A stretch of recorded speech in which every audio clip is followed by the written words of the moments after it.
اللہ سبحانہ وتعالی کے ایک پیارے بندے نے اللہ تعالیٰ سے ایک فریاد کی۔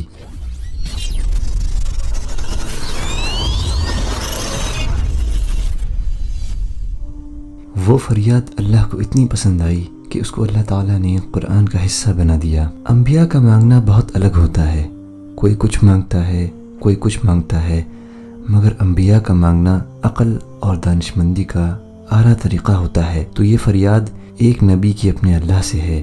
دعا یہ تھی، ربی اوزعنی ان اشکر نعمتک، اے اللہ مجھے اپنا شکر گزار بندہ بنا دے، اس لیے کہ اس سے ساری نعمتوں کے دروازے کھل جاتے ہیں۔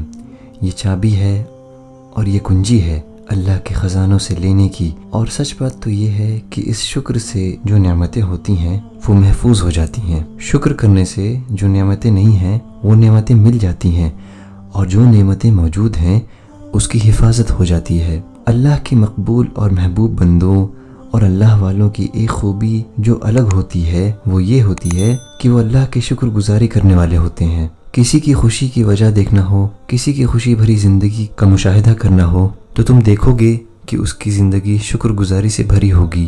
نعمتیں چاہیں دنیاوی ہوں یا دینی، اگر ان کے بعد عاجزی اور شکر گزاری بڑھ جائے تو آدمی ان نعمتوں کی وجہ سے فتنے میں نہیں پڑتا، اور یہ اس بندے کی مقبولیت کی نشانی ہے۔ نعمتوں کے بڑھنے پہ شکر گزاری کا نہ ہونا یہ قارون کا طریقہ ہے، اور ان نعمتوں کے استعمال پر دل یہ کہہ رہا ہو یہ سب اللہ کی عطا ہے اور اللہ سبحانہ وتعالی کا فضل ہے، یہ انبیاء کا طریقہ ہے۔ ہر لمحہ اللہ سبحانہ وتعالی کی نعمتوں پہ نظر ہو اور اللہ کی شکر گزاری ہو۔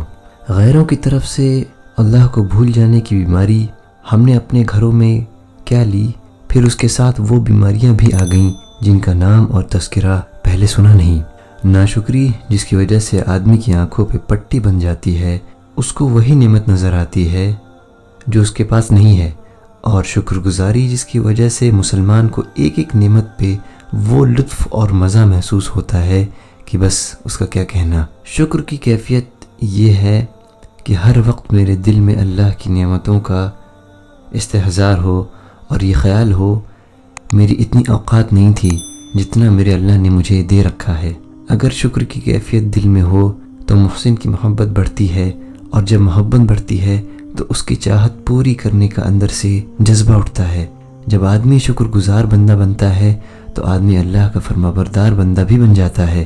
سکون کا تحفظ کرنا ہے، اپنے گھروں کی محبت کی حفاظت کرنی ہے، تو ان نعمتوں کو یاد کر کے تصور کر کے بار بار اللہ کا شکر کریں تو نعمتیں محفوظ رہیں گی اور بڑھیں گی۔ ہر پیغمبر، ہر اللہ والے، ہر اللہ کے قریبی بندہ کی یہ عبادت ہے کہ ان کی زندگیاں شکر سے بھری پڑی ہیں۔ پیارے نبی صلی اللہ علیہ وسلم نے ایک صحابی کو نماز کے بعد یہ دعا سکھلائی، اللہم اعنی علی ذکرک و شکرک و حسن عبادتک، اے اللہ تجھے یاد کرنے میں، تیری شکر گزاری اور اچھی عبادت کرنے میں میری مدد فرما۔ آج جو زندگیوں میں تلخیاں ہیں اور اندر سے جو آگ جل رہی ہے، اس کی بڑی وجہ اللہ کی نعمتوں کی ناشکری ہے۔ جنتیوں کے جنت میں جانے کے بعد سب سے بڑی عبادت اللہ کی شکر گزاری ہے، جو وہ بار بار کہیں گے الحمدللہ۔ یہ عبادت کسی وقت کی محتاج نہیں ہے، ہر وقت کر سکتے ہیں کہ بار بار اللہ سبحانہ وتعالی کا شکر ادا کیا جائے۔ جس پر شیطان کا وار چل گیا،